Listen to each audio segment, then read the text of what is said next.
Now, we all know that official Games Workshop plastic models can sometimes be ridiculously priced or maybe unavailable to you for some other reason, but you still want to play and experience the Warhammer tabletop.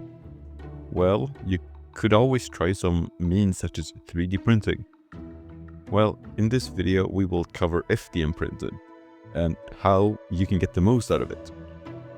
We all know that resin printers are far superior detail-wise, and if you really want to commit to them, they can be a great option. But for many of us, they're simply too much of a hassle, so FDM will have to do. And with that out of the way, let's get into it. So then, how do we get the most details out of these machines? Well, first of all, we want to get the smallest available nozzle. This should be quite self-explanatory. Since the smaller the nozzle we are using, the smaller layer lines we can print, and the smoother the final results will be. I am using a Bambu Lab A1 Mini with a 0.2 nozzle, and whatever brand of printer you got, look it up online and get the smallest available nozzle. But now the most important step is the print settings. Whatever slicer you're using, they should all have a settings where you can tweak and adjust for better results. While all of these options may seem daunting at first, you can luckily get some pretty good pre-made profiles online from people who know what they're doing. Now you have some options. The most well-known of these, I would say, is Fat Dragon Games, which I've heard is pretty decent, especially for supportless minis. Now, personally, I am using the profile from the Reddit user, HOA Hansen. Huge shout out to this user for his amazing profile. He has really made the FDM printing of miniatures so much better and much easier. I would strongly recommend going to his profile and reading and copying them as a starting point. He goes really in depth on why the setting increased the quality and how to get the absolutely best results. So yeah, I recommend doing that. But once you've copied the settings, you still have some things to do, such as the orientation.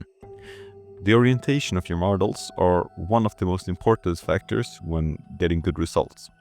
The parts where it's pointing upwards will have the most details and should generally be the parts you see the most, such as the top of the models, while the underside is where your supports are needed, and they will look a lot rougher. So, think smartly before orienting the models and put your supports where on the finished models they will be mostly hidden.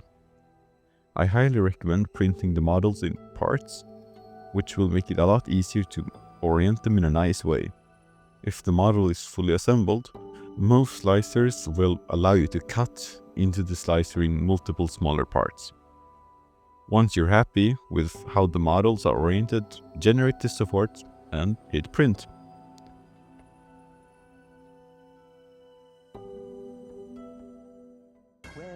Sleepless hours later. Now then, once we have our printed minis, we first have to remove all of the supports. This shouldn't be that hard if you have the right settings and correctly oriented, or at least in my opinion. I would recommend cutting the supports and removing them piece by piece, rather than pulling the entire support in one go, as this will most likely just end up with you destroying the model and then having to glue the small parts together, which is quite annoying. Now, assembling the model should be done with super glue. It's the glue that has worked the best and most consistently in my opinion. Glue such as Games Workshop plastic glue will not work with the 3D printed parts. Now that our model is fully assembled, I recommend priming the model. Now you have two options here, either a spray can or with a brush. Airbrush primer will not work in this case, since we're trying to create quite a thick coat of paint in order to hide the last of the layer lines. I prefer going with a brush on primer and applying a few coats until the layer lines are naked to the human eye. And just like that, we have Warhammer miniatures out of an FDM printer. Now I will go into painting. how to paint them, since certain techniques, such as dry brushing, will not work the best when using FDM printed miniatures. Instead, it's gonna highlight the layers and make the miniature look a lot worse. To get a similar effect, you can either use an airbrush or a sponge. I am going with a sponge in this example, since most people don't have access to an airbrush. Once I am happy with the contrast between the shadows and the highlight, I base coat the entire mini with blood red speed paint from the army painter. This paint is transparent, and so you will be able to see the layer beneath it. Speed paint plus either dry brush, sponging or airbrush can create blends between colors really quickly. Once I am happy with the base coat, I paint the rest of the mini with speed paint and top off with some detail with acrylic. Here's the final result. This mini took in all around 90 minutes, which I think is pretty good for the final results. So then, I hope you learned something in this video, and most of all, I hope you enjoyed it. Anyways, have a great day.